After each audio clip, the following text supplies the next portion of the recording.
سبحانك لا علم لنا إلا ما علمتنا إنك أنت العليم الحكيم. مخکنی درس کې تیر شوی چې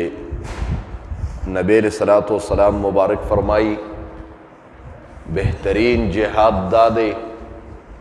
چې ته د یو ظالم بادشاہ یا د ظالم سړی پاور والا سړی مخ کې حق خبرو کې بهترین جهاد دی. نننی دو حدیث وایو دا دوانه د دین متعلق دی. ړومبي کې نبی علیہ الصلوۃ والسلام مبارک فرمایي چې لغدوة فی سبیل الله او روحة فی سبیل الله، مانا صبح د سبا وقت تیرول د الله په لاره کې یا د ماښام وقت تیرول د الله په لاره کې دا ډیر غوره دی، ډیر افضل دی کل الدنیا وما فیها نه. د دې ټولې دنیا نه څه چې په دا دنیا کې دي د دې ټولو نه دا غوره ده چې د خدای په لار کې د صبحي وخت تیر کې یا د ماښام وخت، مانا لږ وخت د خدای په لار کې تیرول، لږ غوندې وخت په جومات کې تیرول. نبی علیہ الصلوۃ والسلام مبارک فرمای خیر من الدنیا وما فیها، د دنیا او څه چې په دې دنیا کې دي د دې نه بهترین دي. ماشاءالله الله تاسو باندې ډېر خصوصي رحم کړی دی. کم خلک چې دا درس ته کینی ډېر عظیم رحم کړی دی. او زه به یو خبر وکم، دا کم خلک چې په جومات کې زمانه تیری وایم قسم د بهترین خلک دي دا، او الله ستاسو انتخاب کړی دی نو په خپل کور کې پاتې کیږي. ورنه څه خلک داسې منډې وي خدای ته خوښ نه دي. ورنه که خدای ته خوښ وي نو په جومات کې به زمانه تیرې ده. کم سړی چې جومات کې زمانه تیری، نبی علیہ السلام فرمای احب البلاد الی الله مساجدها، خدای ته محبوب ترین ځایونه دا مساجد دي. و ابغض البلاد الی الله اسواقها، او خدای ته مبغوض ترین ځایونه دا بازارونه دي. اوس وګوره موږ په بازارونو کې ګنټې ګنټې تیرو، لیکن په جومات کې 15 منټه نشي تیرولی، ځکه دغه را باندې کنه تادی را باندې. نو نبی رسول الله او فرمایل چې لږ ساعت په جومات کې تیرول، د خدای په لار کې تیرول، کل الدنیا وما فیها، د دې ټولې دنیا او څه چې په دا دنیا کې د دین افضل دی. یو خبره بل نبی رسول الله فرمای فقیه واحد، یو عالم او یو مجتهد اشد علی الشیطان من 1000 عابد. یو عالم شیطان ته په دوکه کولو کې د زرو عابدانو نه سخت نشي دوکه کولی. مانا عالم سړي د علم برکت دا دی چې دله د شیطان نه د ځان د وتو طریقه ورځي. هغه یو عالمو یو بزرګو، دا دواړه به په لاره کې ناستو، مانا یو ځای کور نو، خو یو شیطان وړوکی شیطان خپل غټ شیطان ته دغه که حضرت دو کسان دي، دو مرګري دي، یو عبادت کوونکی عابد دی او یو عالم دی. حضرت دا دواړه نه دوکه کیږي، ډیر سختی په دوکه کولو کې. شیطان ورته وی غټ شیطان مړه لږ وخت کې دله دوکه کوم، ګوره را دی اوس کم چې ابلیس غټ شیطان دی، هغه کم چې عابد او عبادت کوونکی هغه ته په لار کې کېناستو. اوس د شیطان حربې ته ګوره جي چې کمې طریقې ورځېدله یاره په لار کې ورته کېناسته د عبادت کوونکي ته چې بلا کلونه عبادت کړو خو عالم نو، چې ورته ناستو سپینګیري غوندې د بابا په شان شکل یې جوړ کړی او دا عابد په لاره تېرېده جومات ته ته نو دا شیطان وله ورغی سپینګیري بابا په شکل کې. حضرت یو د مسلې تپوس کومه جي، نو دا عابد ورته یې وکړه که نه دته خو په خپل عبادت باندې چې ما خو ډېر عبادت کړی دی جي، ما ته خو د خدای معرفت حاصل دی. هغه ورته وی دا راته ووایي حضرت چې الله تبارک وتعالی دا ټوله دنیا په یوه اګې کې بندولی شي بغیر د دې نه چې دا دنیا ورته راوړه کړي او دا اګې ورته غټه کړي، بغیر د دې نه الله دا دنیا په دې اګې کې بندولی شي، دا کار کولی شي الله. نو د عابد په سوچ کې پرېوته چې یاره دا څنګه کیدی شي، دا ټوله دنیا په یو وړه اګې کې څنګه راتلی شي. سوچ کې راغی، سوچ کې پرېوته وي سوچ پې کومه، بس شیطان ته روان شو. نور وړو شیطانانو ته وی راځئ دې مې عقیدتاً تباه و برباد که، به دا ما دوکه که، دا لاړه کافر شو چې د خدای په ذات کې د سوچ شروع که د غرق شو، ټول عبادات یې برباد شو. اوس راځئ اوس ته عالم دوکه کومه. په سبا نه جي مولوي صاحب ته شیطان کېناسته د سپینګیري بابا په شکل کې جومات ته مولوي صاحب دی او مسلې تپوس کومه جي. هغه ته جمعات ته راځه جمعات کې ته نه جي زه خو کمزور یم جي نشم ګرځېدی جمعات ته جي نشم تللی لاره کې راته جي مسله وښیوه هغه زه اوس ووایم مثلا نو چې ته سپین ګیری نو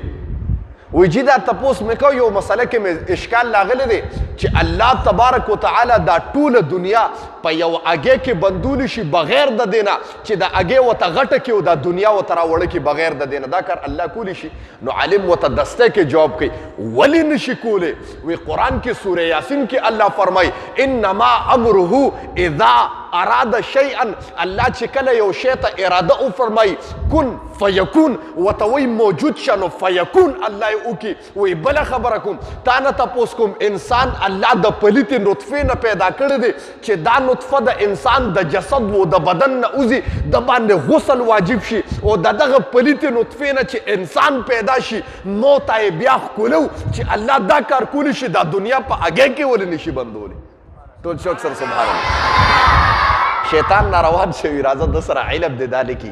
کم چې عبادتونه کړیو هغه راته په دوکه کولو کې ډېر آسان دی نبی علیه السلام مبارک وفرمایل فقیه واحد یو عالم اشد علی الشیطان ډېر سخت په دوکه کولو کې په شیطان باندې من الف عابد الله فرمایي د زرو عابدانو د زرو عبادت کوونکو نه د هغې وجه دا ده چې د علماو په زړه کې خوف خدای د الله یری پکې قرآن کې الله فرمای انما یخشى الله من عباده العلماء په بندګانو کې زمانه علما ډېر یریږي د هغې وجه دا ده نبی علیه السلام وفرمایل کن عالما عالم جوړ شه په دنیا کې که دام نشي جوړېدی او متعلما یا طالب العلم جوړ شه هسې په درسګاه کې کښېنه او علم زده کوه که دام نشي جوړېدی او سامعا یا اوریدونکي جوړ شه تش د علماو نه اورېدل کوه دام نشي جوړېدی او خادما یا د علماو خادم جوړ شه دام نشي جوړېدی نبی علیه السلام وفرمایل ولا تکن خامسا د دې مبغض او دشمن مه جوړېږه ورنه زه محمد درته خیرې کوم چې فتهلک الله به دې هلاک کړي بیا الله دې موږ د علماو د دشمنۍ نه وساتي بعد خلک علماو ته لاسونه اچي زه یو خبره کوم عالم ته لاس اچول زه وایم پیغمبر ګریوان ته لاس اچولی او چا چې پیغمبر ته لاس واچو بس خدای برباد کړ نیست او نابود ته دا خبره یاد ساتي پیغمبر پسې خبره کول عالم پسې خبره کول پیغمبر پسې او پیغمبر پسې خبره کول ډایرکټ په ډایرکټ په رب باندې ګوته اوچتول د انسان نه ایمان زی الله دې موږ وساتي نو خبره دې پورې کوم الله دې موږ کې یره پیدا کړي د خدای نه یره پیدا کړي هغه یو درې کسانو دا واقع کوم که ټایم مختصر دی تنګ شوی خو نه یې که نه د الله د یرې خبره کوم درې کسانو په عربو کې دا دغه وه چې د رزق په تکل کې راووتو عربو کې تشې شګې وي که څوک حج عمرې له تلي ورته پته لګي هغه خپل څه نه زرغونوي عرب ځمکه خپله څه نه زرغونوي بار بځې وایي دا درې کسان راووته د رزق په تکل کې لار کې پې باران شه چې باران شي یو غار ته ورننوتل یو سوړې ته درزار شي یو درز وشو هغه دغه اوړه کېدو یو غار ورپسې بند شو غټه غټه یې سوړې ته راله دا واقع به تاسو تبلیغیانو حضراتو نه اورېدلې وي وایي چې دغه شوه دوی وی خدایه اوس خو د وتو لار نشته څه به کوو الله څه به کوو بس مرګ دی په دا کنده کې په معنی جیته جی مرګ یې هم بس ګویه چې په دا کنده کې زموږ مرګ دی دا خو موږ نشو کولاولی درې واړو صلاح وکړه داسې شی ذکر کو خدای ته چې په هغې کې موږ له د خدای نه حیا راغلي داسې شی ذکر کو وایي الله تړوان دی کې خپل اعمال الله تړوان دی کې هغه یو ورته ووې وایي بی زه په یو جینۍ باندې عاشق ومه او هغه جینۍ ما د ګناه دپاره اماده کړه لیکن کله چې جینۍ ته نږدې کېدم ما ته وی د الله نه ویرېږه ما ورته وی پرېږدوه الله به د قیامت پر ورځ ګورو ما ته وی ټیک ته بیا ګناه دپاره داسې ځای ته ځو چې الله هم نه ویني د جینۍ ما ته ووې د ګناه دپاره داسې ځای ته ځو چې الله هم نه ویني ما ورته وی داسې ځای خو نشته چې الله هم نه ویني وایي په دې خبره سره زما په زړه کې رحم راغی و ګناه او زنا مې پرېښوده الله ستا د یرې د وجې نه خدایه ته مې حاضر و ناظر ګڼلی وې الله که دغه تا ته دغه کار زما تا ته محبوب شوي او غوره شوي الله دا لار مونږ ته کولو که و یو جړق وشو نیمه تهایي ګټه الله تبارک وتعالی ورته کولو که ټول شوق سره سبحان الله لږ غوندې راو پکې وشو دویم خپله دغه کوي الله زه ګډې بیزې سروم خدایه زه شپونکې یم ګډې بیزې سروم ماښام چې راشم د دغه ګډو بیزو نه پی ولوشم والدینو له ورکوم خدایه یو پیر را باندې ځنګل کې ناوخته شو پی مې والدینو لروړو زما والدین اوده شوي وایي زما بچو ما ته تړتکې والي ماشومان بچي مې و چغې راته والي ما وی نه زما بچي دې د لوږې نه مړه شي لیکن ما خپلو والدینو ته پی نیولي الله ما وی زما والدین به سکینو الله به زما بچي بیا به زما بچي سکي وایي په دې کې زما بچي نار اوده شو سر چې مې والدین نه پاسېد هغه پی مې ورته ړوانده کړه زما والدینو هغه پی اوسکل خدایه که دغه کار تا ته غوره شوي زما د والدینو عظمت پړه کې الله تا ته محبوب شوي دا ګټه خدایه کولو کړو یو جلقې وکړه ګټه نورم کولو شو لږه غوندې رو پکې سیوا وشو دریم ورته وی الله ما سره یو مزدور به کار کو او هغه له ما مزدوري ورکړه خو هغه په هغې باندې رضا نه څه مزدوري پاتې شوه وی خدایه په هغه مزدورۍ د هغه چې کومه پاتې شوی ما پې ګډې بیزې واغستې هغه ګډې بیزې ډېرېدې کنډک ته جوړ شو دغه مزدور ډېره زمانه ما پسې راغې چې زما مزدوري راکړه ما ورته په مزدورۍ کې ټولې ګډې بیزې حواله کړې چې ستا مزدورۍ دومره ګټه کړې ده الله د هغه صرف مزدوري کې ده ما ولې مزدوري م ورکولی شه خو خدایه ستا نه مې په زړه کې یره وه ټول کنډک مې ستا د رضا دپاره حواله که خدایه که دا کار تا ته غوري دا ګټه کولو که وایي چې دا دعا یې وکړه یو جړق یې وکړو ګټه لاندې را پرېوته الله را بار کړه زما محترم ډېر کرته په سخت ځای کې به الله تا په هغه وخت کې بچ کړي چې کله تا چېرته ځان د ګناه نه بچ کړي او د خدای نه په زړه کې یری اوس د خدای نه په زړه کې یره څنګه پیدا کېږي لږ غوندې ترتیب ښیم او لږ غوندې ترکیب کله چې انسان د کار نه فارغ شي ځان له 15 منټه به صرف منتخب کې په 24 غنټو کې د جماعت ګوټ کې یا د کمرې په ګوټ کې به کېنې څادر به په ځان واچې تیاره کې به کېنې او را یادې به چې خدایه نن ما ستا فرمانبرداري ډېره کړې ده که ستا نافرماني مې ډېره کړې ده الله نن ما نه مونځ پاتې شوی دی نو خدایه په دا مونځ باندې تبلیغیان حضرات څومره غوپې په جهنم کې یادوي الله دا به زه څه کومه الله نن مې غیبت کړی دی د مسلمان د خپل مړ ورور غوښه مې الله خوړلې ده ما سره به څه کېږي الله نن مې د یو مسلمان سره دوکه کړې ده الله په دې به ما ته څه عذاب ملاویږي دا ټول چې ته ځان ته حاضر او ناظر کې په زړه کې به الله ستا یره پیدا کوي او خپله یره به د خدای پیدا کېږي ګناه به نه کوي الله دې موږ ټول د ګناه نه وساتي حدیث ته غوږ کېدی لغدوة صبحی وقت تیروله فی سبیل الله په لار د الله کې او روحة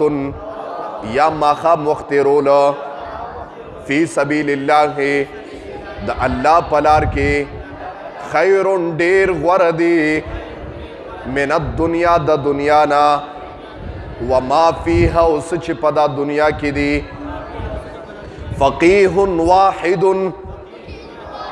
یو عالم اشد ډیر سخت دی علی الشیطان په شیطان باندې من الف عابد د زرو عابدانو نه واخر دعوانا الحمد لله رب العالمین وایي جی امین الحمد لله رب العالمین الله موږ چې کوم درس ولستو خدای خپل دربار الهي کې قبول او منظور کې د دې درس په برکت باندې خدای حاضر مجمع ته په نظر د رحمت او شفقت خدای وګوري الله په دا درس کې سپینګیري ناستې ماشومان دي خدای عالمان طالبان دي خدای په نظر د رحمت ته خدای وګوري د سپینګیرو په عمر کې خدای برکت واچي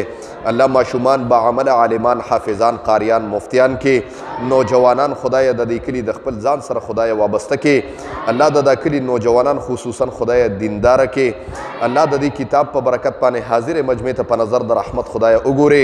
دا کتاب د دې مجلس لپاره خدای د جنت ته دننه کېدو سبب او ټیکټ خدای وګرځي دا درس زما خویندې میندې اوري خدای د هغې په زړونو کې څه قسم شري مقاصد دي الله د خپل در نه پوره کې زما د خویندو میندو د لوپټو د عزتونو خدای محافظ شي الله بچي با عمل عالمان و حافظان کې څوک بیماران دي په دا مجلس کې بیماران دي کورونو کې بیماران دي اسپتالونو کې بیماران دي خدای شفای کامله عاجله مستمره او نصیب کې د کاروباریانو خدای کاروبار کې برکت واچي د چا رزق کمزور دی خدای رزق کې برکت واچي څوک قرضدار دي خصوصا په دا کلی کې الله د قرض د عذاب نه خدای اوساته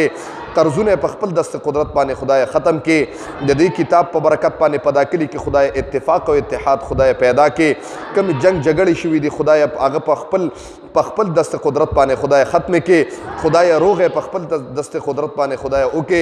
الله دا کړي د هر قسم آفات او بلیات او اتفاقی حوادث او تانو کچرو هسپتالونو جنگ جګړو نه خدای اوساته او په وخت ځن کدنم دا کني په جبر راولي چې لا